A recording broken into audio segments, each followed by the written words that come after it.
Olá, boa tarde, espero que se encontrem bem. Eu estou aqui para vos ler um excerto de um romance que é muito especial para mim, não só o romance, mas também o autor, o escritor deste romance que me diz muito.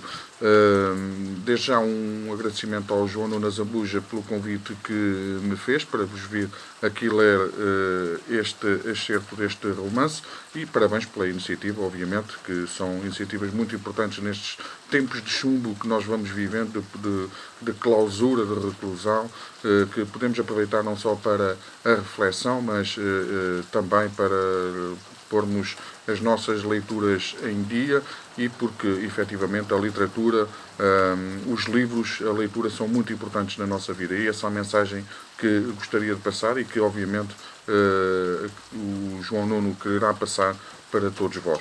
Então vou ler-vos um excerto deste romance. Passe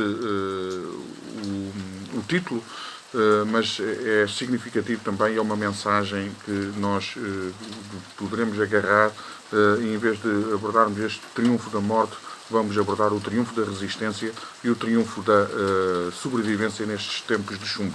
O autor, como podem ver, é Augusto Abeleira, um escritor que começa a estar esquecido, mas é, sem dúvida nenhuma, um grande escritor português. Então, de Augusto Abeleira, um excerto deste O Triunfo da Morte, uma publicação da editora Sá da Costa.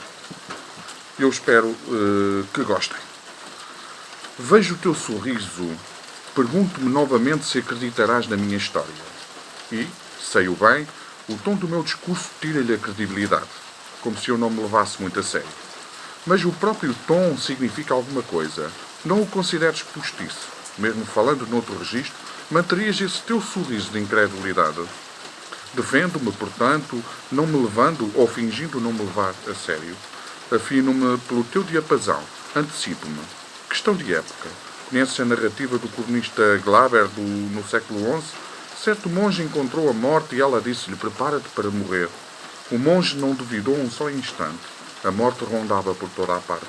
No século XI nenhum de nós sorriria. Hoje, o nosso sorriso, pois Glaber tinha razão, representa um ato de vassalagem às ideias deste tempo, muito embora as saibamos erradas. Mas não só em relação à morte aceitamos coisas em que não queremos. Todos os dias te levantas às 7 da manhã para chegares às 9 ao emprego. Depois, lavas a cabeça com shampoo, quando sabes preferível e mais barato o sabão azul e branco. Desenvolves em seguida toda uma série de atividades sem sentido. Ages apenas como se tivessem sentido. Irritas-te com os leitores das fotonovelas. Mas nada te garante a superioridade de Flaubert ou de Camilo, puros preconceitos intelectuais, quem sabe. Se a propósito da água falas em oxigênio e hidrogênio, ainda dizes uma coisa ajuizada. Mas quando afirmas a beleza da primavera de Botticelli? Eis-te perante uma afirmação gratuita.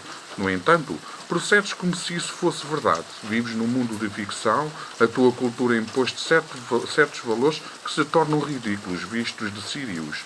Condicionada pelos valores da civilização industrial. No século XI, a morte não se concilia com o automóvel. Hoje, os teus pais, a escola, a imprensa, a necessidade de não destoares, obrigam-te a preferir o automóvel. No mundo do automóvel não pode haver morte com maiúscula. Ela transforma-se apenas num acidente, muitas vezes provocado pelo próprio automóvel. Com a morte encarada à maneira de Glaber, os automóveis não funcionam. Assim como os automóveis se estragam também assim como os automóveis se estragam, também os homens, puras máquinas, se estragam. Apenas quando termina o prazo da garantia. E, no entanto, ouves-me. Podes explicar porque continuas a ouvir-me, cheio de curiosidade, tu que devias mandar-me calar?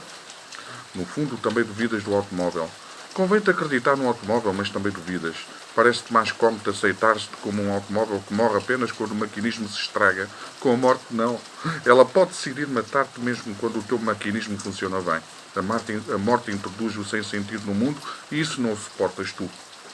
Apesar de tudo, talvez nem sequer a água se reduza a oxigênio e hidrogênio, salvo se o objetivo for a construção de automóveis. Mas se nos propusermos outros alvos, no século XI acreditávamos em outros ideais, a perfeição, incompatíveis com o hidrogênio e o oxigênio. Na Idade Média, a água, chorosa porque o fogo a queimara, podia ir queixar-se ao sol, o inimigo da lua, que, irritada, depois repreendia a água. Leu Raimundo Lúlio, um sábio, um santo homem, incapaz de dizer coisas falsas, o narrador desta verídica história.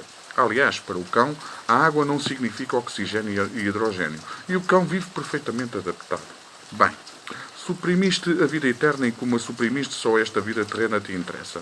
Mas não acreditar na vida eterna representou apenas uma aposta.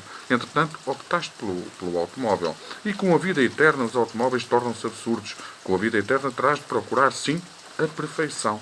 Ou nem isso, tudo depende também da maneira como conceberes a vida eterna. Se vivesses entre os incas e não pertencesses à aristocracia, a vida eterna identificar-se-ia implacavelmente com o inferno. Impossível evitá-lo. E não te convém, evidentemente, ser inca. Digo que não te convém, mas nem sequer foste tu a optar. Bebeste já no leite da tua civilização os teus desejos. O Triunfo da Morte, é o romance deste magnífico escritor Augusto Abeleira. Espero que tenham gostado. Muita saúde para todos e para quem está a recuperar de doença, seja desta doença que agora surgiu, como tantas outras, que recuperem depressa. Muita saúde.